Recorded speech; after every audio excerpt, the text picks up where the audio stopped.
আসসালামু আলাইকুম, সবাই কেমন আছেন? আশা করি সবাই ভালো আছেন। আজকে চলে এসেছি আমরা জলঢাকা। বাংলাদেশের উত্তর কোণে রংপুর জেলার অন্তর্গত নীলফামারী জেলার একটি উপজেলা জলঢাকা।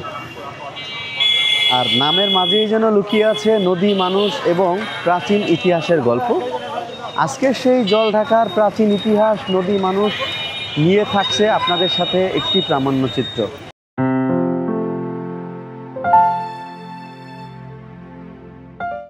এখানকার বেশিরভাগ মানুষ কৃষি নির্ভর।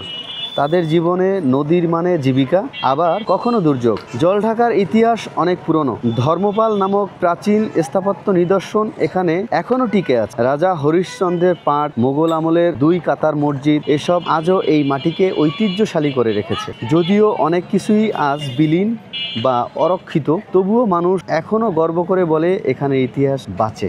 এখানকার মানুষ পরিশ্রমী, সরল ও অতিথিপরায়ণ। সকালে জমিতে, দুপুরে বাজারে এবং সন্ধ্যায় উঠোনে, এভাবেই কাটে তাদের জীবনলীলা। শিক্ষাক্ষেত্রে উন্নতি হলেও এখনো অনেক চ্যালেঞ্জ রয়ে গেছে। নারী উদ্যোক্তা, শিক্ষিত যুবক ও সাংস্কৃতিক কর্মীরা সমাজ বদলের স্বপ্ন বুন। জলঢাকার প্রাকৃতিক সৌন্দর্য নিঃশব্দ কিন্তু গভীর। তিস্তা, আইবা বা সুইচ গেটের পাশে দাঁড়ালেই বোঝা যায় এই নদী শুধু পানি আনে না, আনে অনুপ্রেরণা। বালাগ্রামের রাজার বাগান বা হরিশ্চন্দ্রের পাট সবই বলে এই জায়গা দেখার মতো। নদী ভাঙন, বেকারত্ব, রাস্তাঘাটের অবস্থান, এসব জলঢাকার সম্ভাবনাকে থামিয়ে রাখে। কিন্তু এই মাটির মানুষ থামতে জানে না। তারা বিশ্বাস করে একদিন উন্নয়ন শুধু শহরে নয়, গ্রামেও পৌঁছাবে। আর ইতিহাস, প্রাকৃতিক আর মানুষের ভালোবাসা নিয়ে জলঢাকা হয়ে উঠবে এক নতুন নাম, নতুন গল্পের কেন্দ্র।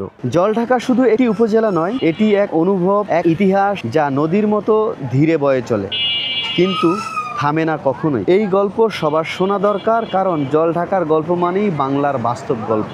জলঢাকার আয়তন প্রায় 353 বর্গ কিলোমিটার। 11টি ইউনিয়ন ও একটি পৌরসভা নিয়ে গঠিত জলঢাকা উপজেলা।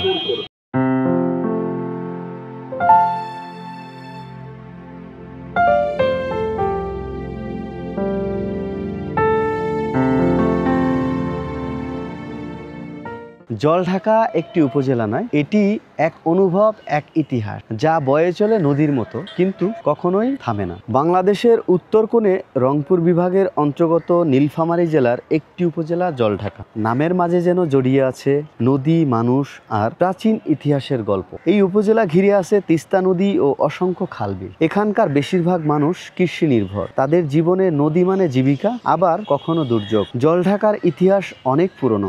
ধর্মপাল নামক প্রাচীন স্থাপত্য নিদর্শন এখানে এখনো টিকে আছে। রাজা হরিশ্চন্দ্রের পাট, মোগল আমলের 2 কাতার মসজিদ, এসব আজও এই মাটিকে ঐতিহ্যশালী করে রেখেছে। যদিও অনেক কিছুই আজ বিলীন বা অরক্ষিত, তবুও মানুষ এখনো গর্ব করে বলে এখানের ইতিহাস বাঁচে। এই গল্প সবার শোনা দরকার, কারণ জলঢাকার গল্প মানেই বাংলার বাস্তব গল্প। এই ছিল আজকে আমাদের আয়োজন জলঢাকা নিয়ে। আবারও দেখা হবে অন্য কোনো উপজেলা, অন্য কোনো জেলার প্রামাণ্যচিত্র নিয়ে আপনাদের সামনে আসব। সেই পর্যন্ত সবাই ভালো থাকবেন এবং সঙ্গে থাকবেন। আসসালামু আলাইকুম।